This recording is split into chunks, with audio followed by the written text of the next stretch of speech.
दोस्तों राम राम, सुप्रभातम। दोस्तों, यहाँ पर लिखा हुआ है हथेली।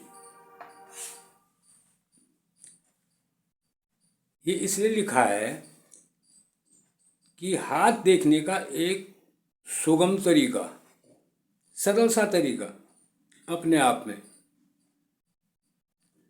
जो हर एक व्यक्ति विशेष भी अपने आप में क्योंकि हथेली सब पे है और देख भी सब सकते हैं, तो अपनी हथेली को, अपनी लाइनों को किस प्रकार देखें, क्योंकि ये हाथ का विज्ञान है। ये विज्ञानों का भी विज्ञान है, ये महाविज्ञान है। लेकिन इसमें अब तक जितने भी शोध हुए उसमें अभी बहुत काफ़ी गुंजाइश बची हुई है, क्योंकि कोई भी विषय जो है असीमित होता है। इसलिए एक ही जन्म में भी ये समझ में ना आवे, क्योंकि विषय ऐसे ही होते हैं, कोई भी विषय हो। इसलिए जो है हथेली को समझने से पहले और हथेली को कैसे समझा जाए ये जानना बहुत ज़रूरी है। तो हथेली को लेते हैं सबसे पहले, आप यहाँ पर देख भी रहे हो, अपने हाथ में भी देख रहे हैं, सबसे पहले आता है इसमें मणिबंध। सबसे पहले शुरू होता है मणिबंध से। उसके बाद नंबर आता है इसमें उंगलियों का। उंगलियां किस प्रकार की हैं? उंगलियां लंबी, चौड़ी, वर्गाकार, नुकीली, अधिक नुकीली, कम नुकीली, तीखी, कम तीखी इत्यादि का इनका उंगलियों का झुकाव किस तरफ है? तर्जनी का इस तरफ है तो इसका इस तरफ है, इसका इस तरफ है तो इसका इस तरफ। तो ये तरफ तरफ जो है ये जानना भी बहुत ज़रूरी है। उसके बाद इसके बीच नीचे आते जो पर्वत हैं, जैसे गुरु पर्वत है, शनि है, सूर्य है, कुछ भी है, मंगल है, चंद्र है, शुक्र, इधर से शुक्र है, इधर से शुक्र आ गया।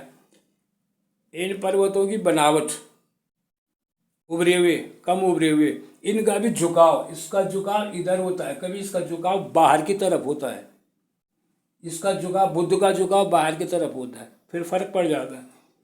चंद्रमा का झुकाव भी शुक्र की तरफ होता है, शुक्र का झुकाव भी जो है चंद्रमा की तरफ होता है। निम्न मंगल है, ये उच्च मंगल है। उसके बाद आता है आपका हाथ का प्रकार। हाथ किस प्रकार का है? छोटा हाथ, लंबा हाथ, चौड़ा हाथ, जिसको चौड़े को तो चौड़ा ही कहेंगे, लेकिन वो तो एक होता है वर्गाकार, जिसकी चारों भुजाएं बराबर हों, और एक होता है आयताकार, जहाँ से लंबाई ज़्यादा तो चौड़ाई कम। अब वर्गाकार में चारों भुजाएं बराबर हो, यहाँ भी बराबर और इधर भी बराबर, इधर भी बराबर, इधर भी बराबर। तो इस प्रकार से जो है। और उसके बाद आता है आपका जैसे अंगूठा है। अंगूठा तो सब में विद्यमान है, और अंगूठे के बाद आता है आपका जो हमारा ये पृष्ठभाग है उंगलियों का, उसका सबसे पहले आता है नाखून। उसके बाद आता है ये गांठें। ये चीज़ें दोनों हाथों की अंतर को समझ के ही करना चाहिए। दोनों हाथों के, एक ही हाथ से काम नहीं चलने वाला। उसके बाद नाखून और ये गांठें, इनका बहुत अपने आप में अत्यंत महत्व है, क्योंकि ये गांठें, जो भी रोग घुसता है सबसे पहले ये गांठ बता देती, नाखून भी बता देगी। और जब रोग ठीक होने की बारी आती है तो इन पे देखिए, ये बता देंगे कि रोग ठीक हो रहा है। इतना इनका महत्व है अपने आप में। और यहाँ पे बालों का उगाना, ज़्यादातर मर्दों के बालों का उगना शुभ है या अशुभ है, इत्यादि इत्यादि चीज़ें जो हैं हाथ में जो है देखने को, हथेली में, हस्तरेखा में देखने को मिलती हैं। तीसरा नंबर आता है इसमें रेखाओं का। ये जो त्वचा रेखाएं हैं, त्वचा पर बनी हुई जो ये रेखाएं हैं, चाहे सूर्य रेखा है, चाहे सन लाइन, ये लक लाइन है, चाहे लाइफ लाइन है, चाहे मस्तिष्क रेखा है, चाहे कुछ हृदय रेखा है, चाहे कोई भी रेखा है, इनका झुकाव और इनका जो मूल रेखा का जो मूल रूप है, उसकी दिशा और दशा है, इसका ज्ञान करना जो है वो बहुत जरूरी है। लाइफ लाइन का शुक्र पर्वत ज़्यादा घेरना नहीं चाहिए। तो इस प्रकार से अपने आप में आप समझ जाओगे हाथ देखना किस तरह से होता है।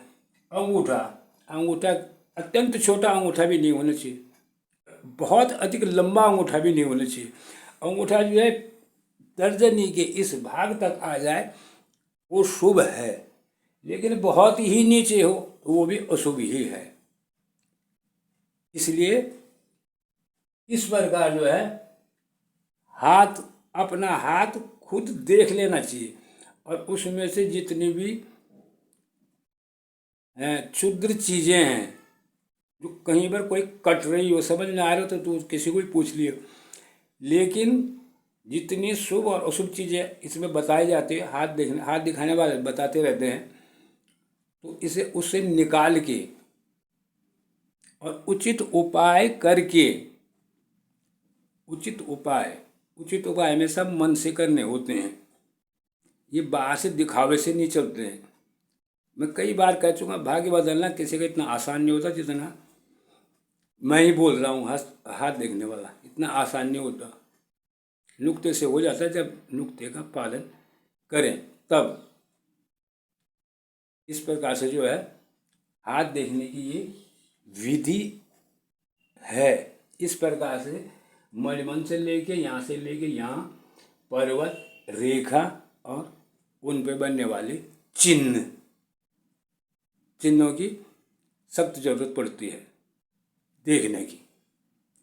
इसलिए जो है इस प्रकार से आप अपना हाथ खुद ही देख सकते हैं, मणिबंध से शुरू करके और सारे हथेली के सारे क्षेत्र, आगे पीछे दोनों हाथों को।